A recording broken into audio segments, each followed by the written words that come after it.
Hey, what's up? This is the Better Wounds Podcast. This is Heather Flexer. I am a certified wound specialist and I work with a lot of folks after plastic surgery, especially when you've had a little wound or a little something that cropped up and you're trying to manage it at home.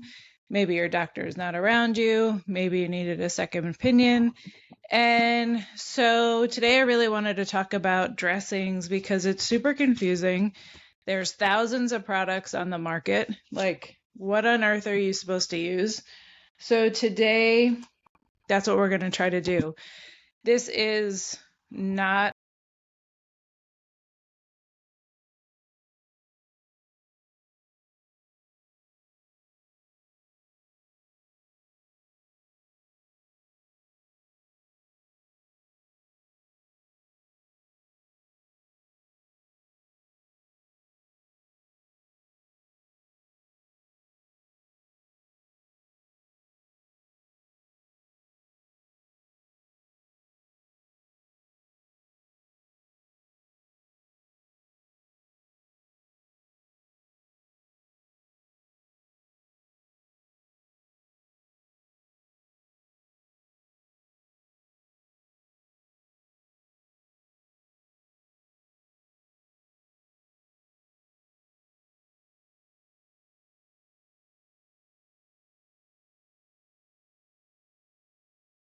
it's like everyone has said to use whatever product and you're using it, and then all of a sudden it's not working anymore and you don't know why. So sometimes we just need to make adjustments. So here we go. Let's talk about products. You are either going to you're trying to achieve moisture balance. And a lot of times we're trying to do that with the products that we're using. So we've talked a little bit before that we want to have a moisture wound is going to heal faster. So the products that we use are either going to donate moisture or absorb moisture. And if we have red, healthy, it's progressing well, and we just need to add a little bit of moisture or prevent it from getting like soupy and goopy and gross. We're going to use dressings to help us do that. So we're going to start by using the right cleanser. We're trying to avoid using antiseptics because that's going to dry out the tissue more than we want. Yes, it might kill bacteria, but it kills good bacteria and bad bacteria. So you want to use something that is just considered a wound cleanser, not an antiseptic. And saline might not be enough. So saline's fine if it's nothing major, but if you have a deeper wound, we probably want to do something else. And I usually recommend a hypochloric acid, and that's going to be kind of like a pH balance. It's going to help kill bacteria, but it's not going to like wipe out all good tissue. We want something kind of in between, and that way we save our antiseptics for when we need it. If we have signs and symptoms of infection, that's when we're going to go crazy and throw all the guns at it. So after we clean it, the next thing that goes down in the wound bed is going to be considered like our primary dressing. So this is the most active dressing. This is really like the key. So if we have like a little bit of yellow sluffy stuff on there, you're not usually going to see me recommending Neosporin or bacitracin or anything like that. Those are pretty much, by the time you've gotten to me, you've probably already tried something like that. That's fine if you have like an itty bitty scrape or something like that, a little cut. But if you're talking about, an incision that's opening up, if you're talking about popped stitches or something like that, then I'm probably going to have you do something else. So these are probably two of my most commonly recommended, either a honey ointment. Honey is great for breaking down some of that yellow sluffy tissue. For any of these products, you'll find them in the links below. And if you try something or have tried something and it hasn't quite worked, reach out. So honey can help break down some fluffy stuff. I don't have it here, but silver is the silver gel, not Silvadene. Silver gel might be something that we use for an infection. So that would be something like that. So nothing like a full-blown crazy infection, but we're just like worried about it, or maybe we are coming off of using an antibiotic. You may use something like a silver gel. And then once we get to some more healthy red tissue, but it's still on the drier side or it's small, then usually I'll suggest a collagen gel. So all the links will be below. Those are if we want to donate moisture or we're trying to do a little bit of autolytic debridement. So there's a little bit of fluffy stuff. We're trying to break it down. Then we're going to use something that's going to donate moisture, and that's going to be something that is wetter. So the wetter ointments and things like that, we're going to use on something that's drier or needs help with debridement. I hope that makes sense. Then let's say you have something that's just pouring fluid. It's open and there's a lot of fluid. We're going to look for something that's going to absorb a lot of drainage. Probably one of the best ones is a calcium alginate rope. I don't happen to have one with me right now, but it's fluffy. It's going to absorb its fluid. It tends to get a little goopy and gross because what's coming out of the wound is goopy and gross, and this thing absorbs drainage. So you will see goopy and gross. That's okay. That's what it's supposed to do, is absorb it. So it's going to look that way. The other thing I really like a lot is the collagen dressing. So those are going to help to donate collagen right directly into the wound bed, help to grow new tissue. These are great little things. They come in squares, they come in powders, gels as well. So that's something that can absorb a little bit of drainage, not as much as the calcium alginate. They can even be layered together. I've recommended that to people before. Really depends on what's going on. So those are your more absorbative things. Now, you'll rarely hear me talk about covering with gauze, and that's because gauze has been shown to cause more damage. It's not a natural product.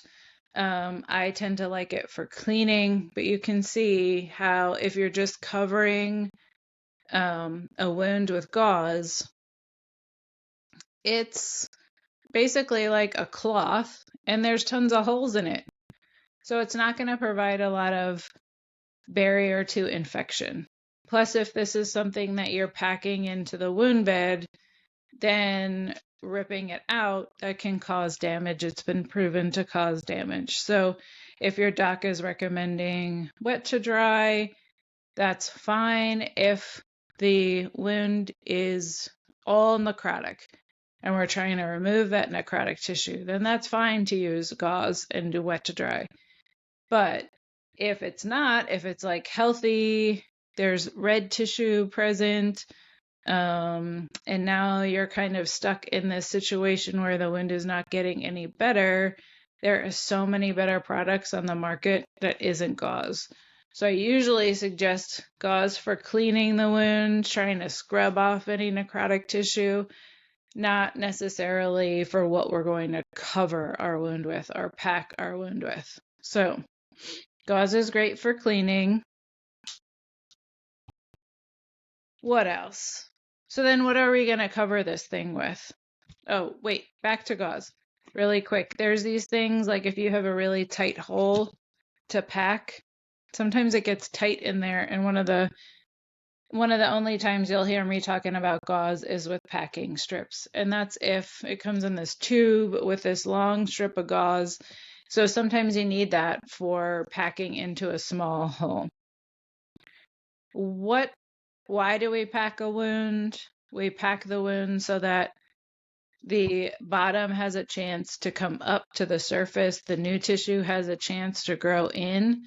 and fill in the space. What we don't want is for the top to close first and there to be like a hole underneath, because that's just like a pit, like waiting to start. It's like collecting fluid. And then sometimes what'll happen is it forms an abscess, an infection. It's this just hole underneath the surface. So while the surface closes, you think that the wound is closed, and then it just kind of like keeps opening and reopening. And it's just this like awful cycle. So, um, that's part of the reason that we pack a wound. I know lots of people get worried about that. They're like, oh my gosh, I have to pack a wound. My doc says I have to pack it. I don't want to do that. It just is what it is. It's the best way to heal something. Give it time to heal, and then you can worry about what it looks like after, once it's closed. So if we've been using these more advanced products like the Meta Honeys, the collagens, the calcium alginates, things like that, that's what goes in the hole, and then we have to cover it with something. Again, gauze is not very, doesn't provide a good barrier to bacteria. So I like dressings. I think it's easier for you to put it on, but a dressing that comes like there's a pad in the middle and some tape on the outside, I think those are the easiest for you, because it's just like a stick it and forget it kind of situation. There's all different kinds on the market. Some are just like a non-adherent pad with some tape attached. Just depends on your skin and what your body will tolerate. Sometimes if you've been dressing something for a long time, you want to rotate the orientation of how you're putting the adherent pad on. Sometimes you need to switch things up because your skin is just like had it with the tape. But there's so many things out there that you really can like mix and match and play. If you're going to a clinic or you're going to your doctor, never feel bad about asking, like, do you have any extra laying around? Do you have any samples? Because sometimes they just get these shipments of things and they don't know what to do with it either. So they want to get rid of things too. So ask. Sometimes you'll receive, sometimes you'll need to buy some. A lot of times the cover dressings aren't that bad, especially these like plain non-adherent ones, which just have like sticky tape. If you have more of like a scar issue or your skin is sensitive, you could look for something that's more silicone based. So there's all sorts of silicone type dressings. If you have a lot of drainage, you want to look for something that's going to absorb more fluid. Pardon me while I dig through my little bag of stuff. So if you have a lot of drainage, you'll want to look for something that has a foam pad. That's going to soak up more drainage than a non-adherent pad. So find a foam pad. This one, I don't know if you could see, it's actually got a silicone contact layer. So if you're dealing with like keloid scars or just an area that's been like super fragile and irritated, I would look for the silicone foams.